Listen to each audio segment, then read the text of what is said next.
First Comics News is here with Batman himself, everybody's Batman, Kevin Conroy. How are you doing today? Hey, great. How are you? Very good. A little nervous, like I said. So when you're jumping back into this, is it kind of like just jumping right back into comfy clothes kind of thing whenever they say, let's go back in this world? You know, it's amazing. He's such a...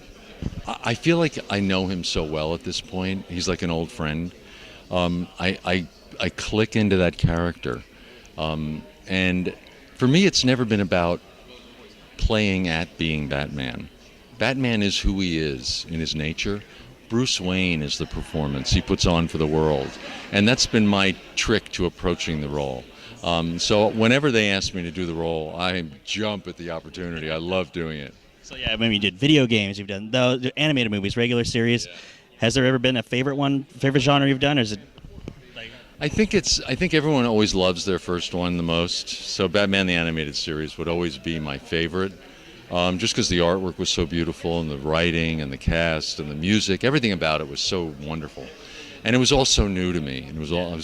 But what's great about this movie now is that it's Bruce Timm, who was the creator of the original series, and it's Loren, that I'm working with again, and the artwork is largely the artwork from that show.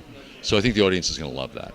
Very cool. Of course, unfortunately, earlier this year we lost Adam West. But now looking back, the episode with the Gray Ghost, does it feel like now you see it's like, wow, it's kind of maybe a passing a torch from that Batman to now you've been knighted, dark knighted, you could say. It's funny, when Adam West came in to do the Gray Ghost, I was kind of trepidatious, because you always wonder if you're treading on someone else's territory, And he had, really established his career on that role. And he couldn't have been more gracious when he came in. He's such a gentleman. And he came in, he said, no, it's yours now. Run with it. Have a blast. He said, I had so much fun with this role. He said, it's going to be a blast. Just have a good time. And then he sort of became this fatherly figure. He was the real deal. He was a gentleman and a professional, and everyone misses him. Yeah, we all do. And I just have to say, on behalf of a lot of my friends, a lot of fans, just thank you. People message me saying thank you for what you've done. Thank you. I appreciate that. Thank you. I really do. So, thank you very much. Sure, First Comics News is here with Loren Lester. How does it feel? For Batman and Harley Quinn, you were playing the role of Nightwing. Yes. So we're jumping back into the Dick Grayson character. How does that feel? Oh, it's great. It's something I wanted to do for many years now, is reprise my role as Nightwing in particular, which is my favorite voiceover role I've ever played. So I was very honored and surprised and thrilled that they wrote such a great role. He's got some wonderful stuff to do in this movie, and a lot of funny stuff. So you feel yourself having evolved, kind of growing like Robin has grown to Nightwing. So you felt like you've grown, like, I guess, equally with it or parallel to it as character-wise, or how you portray the character, or how you approach it? Well, when we left off the show, I felt that it had ended too soon, because I felt we were progressing, the characters were evolving, and because it's the great script writing.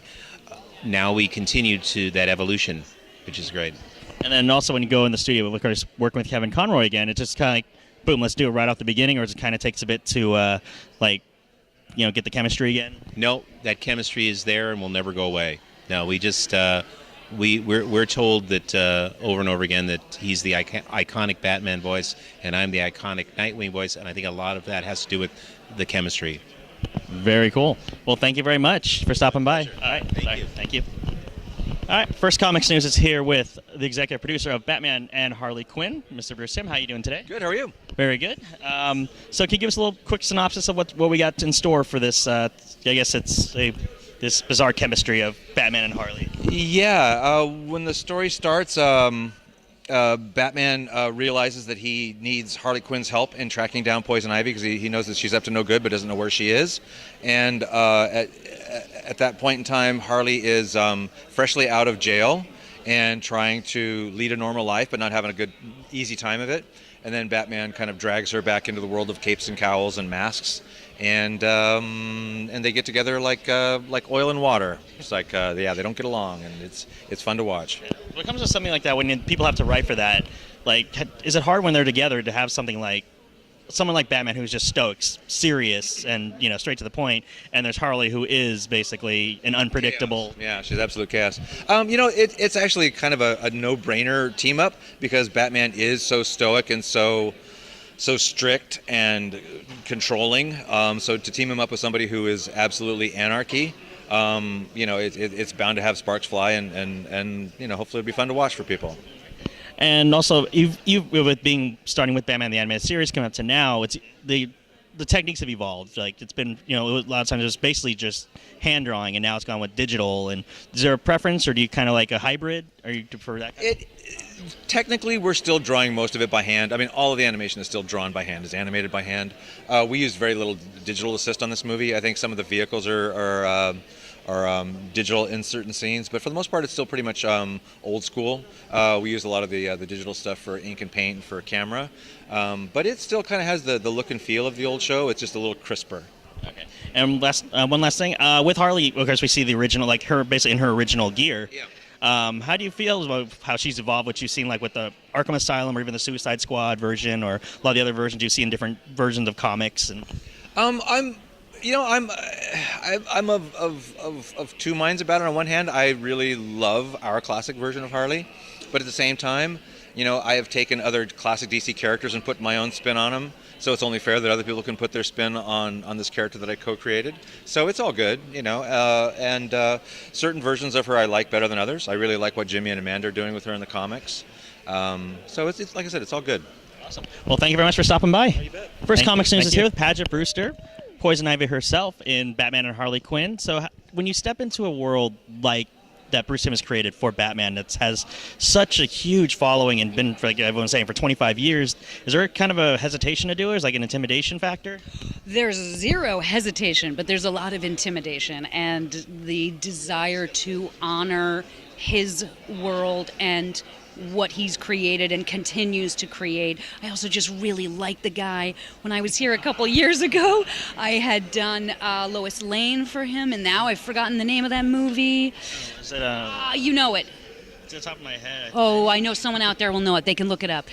And Bruce is he's a god here. It's fascinating and so revered. So I went back, I listened to interviews, the Kevin Smith Fat Man on Batman interviews with Bruce, and I just, anything he asks me to do, I'll do. I love him. I love being a part of this crazy family, and I'm glad to be able to be here at Comic-Con. And you've also done live action and animated for acting. Is there a preference, or? Listen, if it's animation, you can do anything. You can't do that no matter how good special effects get. Animation can be anything, anywhere, for any amount of time. And the imagination that's the limit. So there's no limit. Also, I can show up in my pajamas, my hair in a ponytail, I don't have to do anything. Shooting live action, it's a totally other exciting thing. They're very different, but I would love to just do voiceover for the rest of my life. But then, you know what? I bet I would start doing that, and then I would want to do on camera. I don't know. It's a fascinating question. It's a tough one to answer. Darn if you do, darn if you don't. I know. I want it, and I don't want it. And if I don't have it, then I want it. I guess I'm kind of like Poison Ivy. Nothing wrong with that.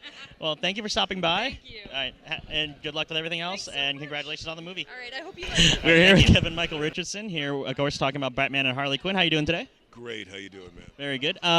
So your character is the The Floronic Man. Floronic Man. Can you tell us a little bit about it? I don't think a lot of mainstream, maybe I guess you'd say fans are not be too familiar. Yeah, I wasn't familiar with him either when I first was introduced to the character. The Floronic Man is a large green behemoth type creature in the DC universe who I think he was from another dimension originally. And what happens is that he teams up with Poison Ivy because he's plant-based, and he's like they're both hell-bent on destroying humanity. They just want to wipe out humanity and just save the Earth. They want to create basically this new Eden, and that's their main goal. And you've also, worked with DC. Also, you did Guardians of the Galaxy as Groot. So, is there any difference when you do that kind of work, like how a DC would oversee a project, or Disney Marvel would oversee a project? Well, you have to really pay attention to what the producers and the directors want you to play, and Groot is completely different, where he only has 3 words of vocabulary, and you're right. Whereas Jason Woodrow, the Floronic Man, has a very extended vocabulary, and he's very intelligent. It's interesting too because they're both plant-based, so it's pretty wild. One's a good guy and one's not so good. So it's kind of fun. It's a fun mix. So you're gonna be doing now? Just gonna be? I just want to play Plants. I'm gonna do Little Shop of Horrors. I'll be Audrey too. That would be fun. I would love to be that. Well, again, thank you for stopping by. Once again, Batman Harley Quinn coming out on August 29th. Right, the DVD. Yeah, DVD August 29th, digital. It's August 14th at International, nationwide, at a one-night cinematic event, I believe. Oh, wow. So go, make sure to check that out, guys. Again, thank you for stopping by. Thank you. All right, we are here. First Comics News is with Sam Liu, the director of Batman and Harley Quinn. How you doing today? Good, thanks. And when you're stepping into something like this, like I mentioned to somebody earlier, is there an intimidation factor when you are stepping into a world of Batman that's been around like 25 years? There's a big fan base for it, kind of a legendary, I can say legendary status with someone like Kevin Conroy working on it. Right. It is, but I think we make these things so fast, that a lot of times you're just sort of, focusing on sort of like the task and how do you make this sort of the best thing that you can, Okay. Also, you have done mostly pretty much animated work. Would you ever consider jumping into the live action for a comic book film?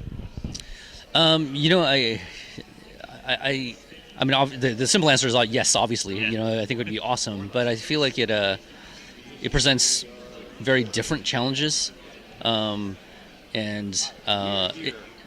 I guess honestly, it sort of scares me a little bit, unless I know that I have a team or the support that because the whole thing of like sort of jumping in and sort of like having to champion things and sort of build your way up and what they're allowed you to do. I always feel like things like that either sort of can make or break, a film. And also, you've done work for both the big ones, Marvel and DC. Do you find a difference in how working with either company, or are they just kind of big? All right, do your thing, and we'll do our thing. It is different,